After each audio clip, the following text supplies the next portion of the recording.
Good morning. কেমন আছো সবাই? আশা করছি সবাই খুব ভালো আছো, সুস্থ আছো। আমি তো ভীষণ ভালো আছি। তো আজকে হচ্ছে মঙ্গলবার, সকাল এখন 8:30 বাজছে। ঘুম থেকে উঠেছিলাম আজকে 6:30টার সময়। আজকে না খুব তাড়াতাড়ি ঘুম থেকে উঠে পড়েছি, তার কারণ আজকে বাড়িতে অনেক কাজ আছে। আর হ্যাঁ, আজকে 2 জায়গা যাওয়ার আছে। আর কোথায় যাচ্ছি না যাচ্ছি সেটা দেখার জন্য পুরো ব্লগটা তোমাদেরকে দেখতে হবে। তো আজকে সকাল সকাল ঘুম থেকে উঠে বাড়িতে সমস্ত কাজকাম কিন্তু করে নিয়েছি, করে কিন্তু চা খাওয়া হয়ে গেছে। তো ভাবলাম এখন ব্লগটা স্টার্ট করি। তো এই যে এখন ব্লগটা স্টার্ট করলাম। তো দেখো ছেলেদিকে এখনো ঘুম দিচ্ছে। তো যাই হোক, ওকে স্কুলে নিয়ে যেতে হবে, তার জন্য তো আমাকে রান্না বান্নাও করতে হবে, তাই না? তো তার আগে আমার কাজ হচ্ছে গাড়িটা পরিষ্কার করব। গাড়িটাতে প্রচন্ড ধুলো পড়েছে। আর আজকে যেহেতু আমি এক জায়গায় যাচ্ছি, তো এই নোংরা গাড়ি তো নিয়ে যাওয়া যাবে না, সেই কারণে ধরো গাড়িটা ভাবছি পরিষ্কার করব। তো গ্যারেজে দিয়ে এখন কোনো লাভ নেই, তার কারণ এখন ওয়েদারটা এমনই যে রাস্তাঘাটে প্রচন্ড ধুলো। আর আজকে গাড়ি ধুলেও কালকে দেখবো সেই ধুলো পড়ে গিয়েছে। তো গ্যারেজে অত টাকা দিয়ে গাড়ি ধোয়ার থেকে আমার মনে হয় বাড়িতে 1 টাকা শ্যাম্পু দিয়ে গাড়ি ধুয়ে নেওয়া অনেক ভালো।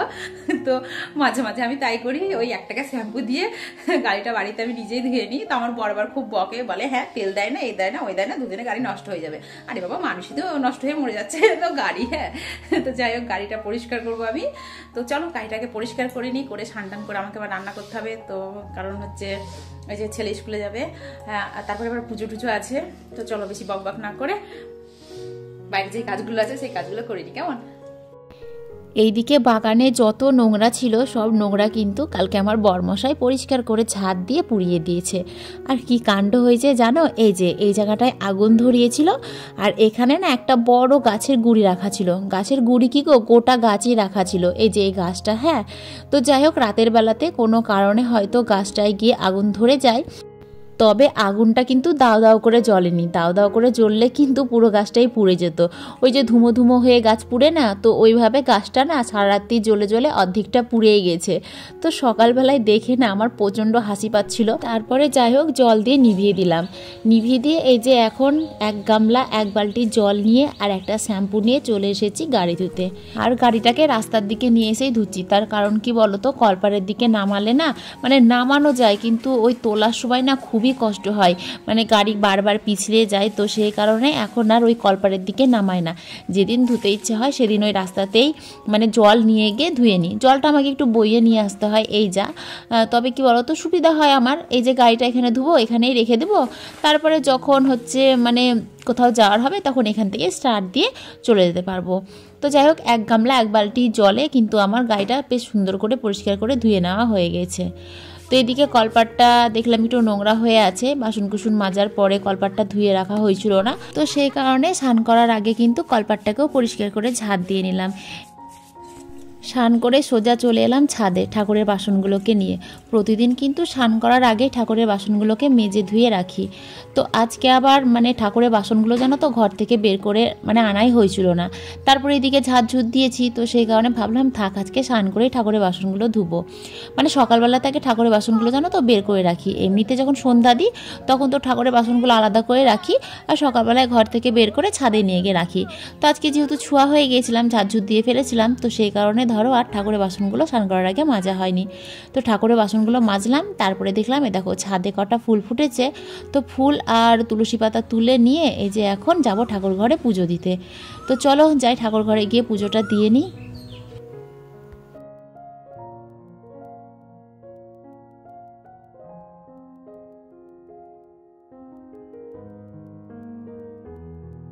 আজকে না আমার 2টো বাড়িতে জানো তো নেমন্তন্ন আছে, একটা হচ্ছে আমার মামার বাড়িতে আর একটা হচ্ছে আমার বান্ধবীর বাড়িতে।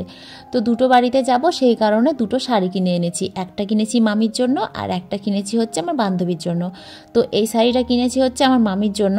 তো শাড়ির কালারটা না বেশ সুন্দর, কফি টাইপের কালার। হ্যাঁ, তো কালারটা দেখলাম ভালো লাগছে, আর শাড়ির গাটা এত সুন্দর যে এই শাড়িটাই লাস্টে পছন্দ হলো মামির জন্য। তো ওটা মামির জন্য নেওয়া হয়েছে, আর এটা নিয়েছি হচ্ছে আমার বান্ধবীর জন্য। বান্ধবীর শাড়িটাও বেশ সুন্দর লাগছে, কালারটা তো বেশ মিষ্টি। তো বান্ধবীকে শাড়ি দিব, তো যাকে শাড়ি দেবো তাকেই জানো তো ভিডিও কল করে পছন্দ করে মানে নেওয়া করিয়েছি। আসলে কি বলো তো, আমার মতে বলে যাকে জিনিসটা দিব তাকে মানে জেনে দেওয়াটাই উচিত, যে সে কোন টাইপের জিনিস নিবে না নিবে। আমি যেমন ধরো অন্য একটা শাড়ি পছন্দ করেছিলাম, তো সেই শাড়িটা যদি আমি নিয়ে নিতাম না তাহলে না বেকার হতো শাড়িটা কিনা, কারণ ওই শাড়ি ওর আছে। তো সেই কারণে ওকে ভিডিও কল করলাম, করে বললাম দেখ তো কোন টাইপের শাড়িগুলো তোর জন্য নিব। ও তো কিছুতেই নিবে না, বলছে না নিতে হবে না, না নিতে হবে না। তারপরে আমরা জোর জবরদস্তি করলাম, তখন বললো ঠিক আছে নিলে এই শাড়িটাই নে, আমার এরকম শাড়ি নেই। তো সেই কারণে ওর জন্য ধরো ওই শাড়িটা নিলাম। তারপরে দেখো শাড়িটারি নিয়ে ব্যাগে ভরে সোজা চলে এলাম বান্ধবীর বাড়িতে। তো বান্ধবীর বাড়ি আসার আগে অনেক কাজ করেছি, ছেলেকে স্কুলে দিয়েছি, কালেকশন করেছি, তারপরে এসেছি বান্ধবীর বাড়িতে। তো আমি মনে করেছিলাম হয়তো আমার দেরি হবে, কিন্তু দেখছি না আমি তাড়াতাড়ি চলে এসেছি, আর বাদ বাকিগুলো এখন এসে পৌঁছাতে পারেনি। তো নিন, এটা আপনার গিফট আমার তরফ থেকে। দেখুন তো শাড়িটা কেমন হয়েছে, খুলে দেখ, আই বাইরে। গাটা খুব সুন্দর শাড়ির। হ্যাঁ তুই গায়ে দিয়ে দেখ, গায়ে দিয়ে একবার দেখ। এই শাড়ি কালো কালারটা আমার খুব পছন্দ হয়েছিল, কিন্তু নিলাম না। বাহ, দারুণ লাগছে, সুন্দর লাগছে। একটু ছেড়ে পড়। এটা আঁচল। হ্যাঁ, ব্লাউজ বানিয়ে নিবি, বিয়ে বাড়ি থেকে পরে নিবি, ভালো লাগছে। তুই পরিষ্কার না, ভালো লাগছে দেখতে, খুব সুন্দর আছে। Thank you, welcome. সকলকে ধন্যবাদ। আমাকে ফোন করে তাড়াতাড়ি ডাকার কারণ কি জানো তো, এই যে আমাকে দিয়ে রান্না করাবে তাই। তো ও আমাকে না অনেকদিন আগেই বলেছিল আমার বাড়িতে যেদিন খাওয়া দাওয়া হবে সেদিন কিন্তু তোকে রান্না করতে হবে। তো আমি রান্না করছিলাম, রান্না করতে করতে তারপরে দেখো সবাই এলো এক এক করে। তারপরে ওদেরকে বসিয়ে দিয়েছি কাজ করতে, কারণ আমি একা হাতে রান্না করব, কাটবো বাজবো তা তো কখনো হতে পারে না, কারণ তাহলে অনেক দেরি হয়ে যাবে। পারবো না কেন, পারবো, কিন্তু দেরি হয়ে যাবে। না না গাইস, অর্ধেকটা কেটেছে যে আমাদের মানসী ম্যাডাম, সো কিউট গার্ল। আর হচ্ছে এদিকে ওরা ওইদিকে পেঁয়াজ কাটছে, আর এদিকে আমি দেখো কেটে ভাসিয়ে দিলাম, মানে পেঁয়াজে এত ঝাল। এ দেখো আমাকে রান্না করতে দিয়েছে, এখন পকোড়া ভাজা হবে, আর চাটনি হয়ে গেছে, আর কি হয়েছে রে, ডাল হয়ে গেছে।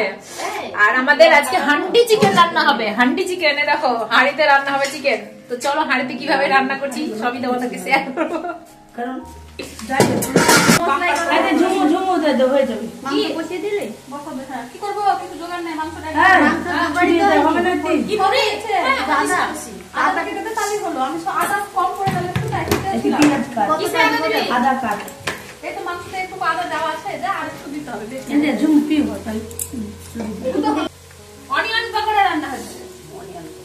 মানে একটা হিন্দি না, একটা অনিয়ন তো হিন্দিতেই বলে, ইংলিশ অনিয়ন ইংলিশে বলছে, বলছে পকোড়া ভাজছি, ওটা বাংলা, মানে দুটো মিশাল। তোর হিন্দি শুনে সময় মরে যেতে হয়।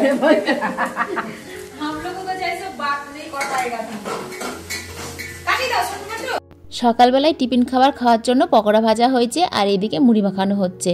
তো এটা আমরা কখন খাচ্ছি জানো তো, এটা খাচ্ছি আমরা বেলা 1টার সময়, তার কারণ সবাই তো আসতে দেরি করেছে, তো সেই কারণে ধরো খাওয়াটাও দেরি হয়ে গেল।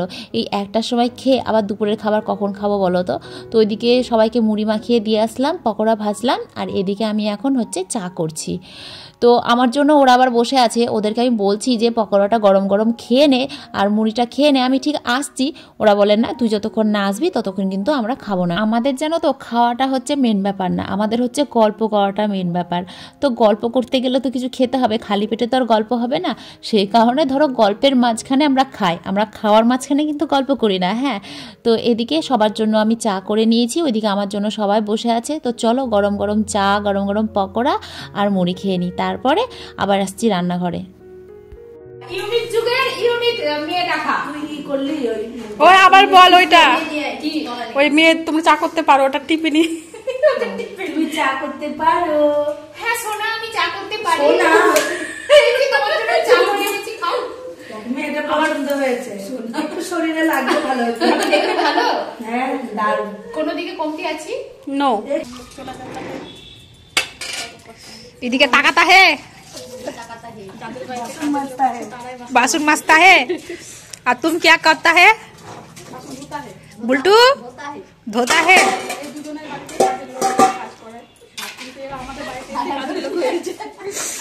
বাড়িতে যতই কাজের লোক থাকুক না কেন, বন্ধুর বাড়িতে এসে কাজ করেই খেতে হবে, বসে খাওয়া চলবে না। তাই ওরা মুখ দেখাবে না, তখন কাজের মাসি দেখে বলবে এ বান্ধবীর বাড়ি থেকে রান্না করে বাসন মাজা খাচ্ছে বাড়িতে, তখন আমাদেরকে তো কাজ করাই। দেখা রে মুখ দেখা, একটু মুখ দেখা। এদের দুজনের বাড়িতে বাসন মাজা, ঘর মুছা, রান্না করার লোক নাই, তো এদেরকে দিয়েছি আমি বাসন মাজতে। আমি বাড়িতে सभी देखो गाइस लोग, हम लोग रान्ना करा है लाल साग बादाम दिए, और इधर करा है चिकन किया है। दारा এটা ये वीडियो হচ্ছে। और इधर है मसलादार पापड़ भाजा, इधर है सलाद, इधर किया है हमने चाटनी, इधर किया है हमने भेजू डाल, और एखाने तो सादा भात रायता है, आप लोग जानता है। भद्र मानुष वीडियो करছে।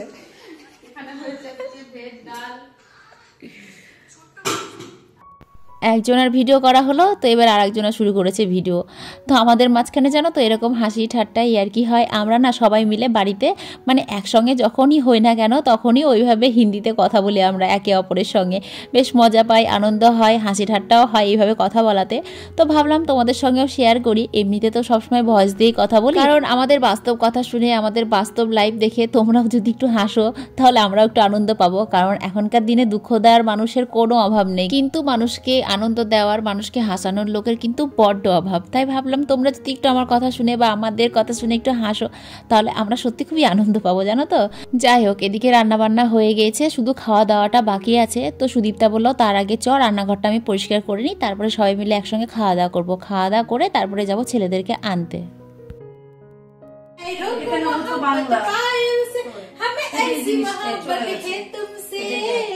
हमें ऐसी मोहब्बत है तुमसे।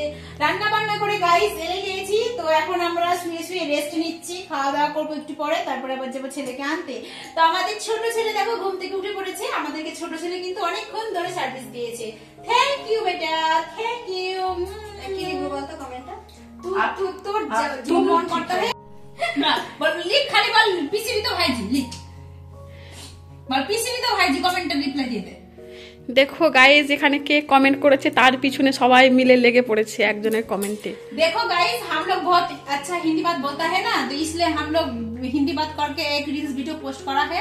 तो रील्स वीडियो का डायलॉग लेके सब लोग पढ़ गया है, उसको रिप्लाई दे रहा है, और उसको रिप्लाई दे रहा है, यही चल रहा है और हम लोग देख रहा है। क्या रिप्लाई दिया है? আমাকে এনারা পাত্তা দিচ্ছে না, তাই আমি একা একা ও লিখে দিলি কেন, জিরো লিখে দিলি কেন? যাকগে, অনেক তো ঠাট্টা আর কি হলো। চলো এবার খাওয়া যাক, কারণ প্রচণ্ড খিদে পেয়েছে, পেটের মধ্যে না ইঁদুর দৌড়াছে। তো বুলটিকে বললাম তুই খেতে দে। জানো তো আমি রান্না করতে ভালোবাসলেও না ওই পরিবেশন করতে না আমার খুব একটা ভালো লাগে না।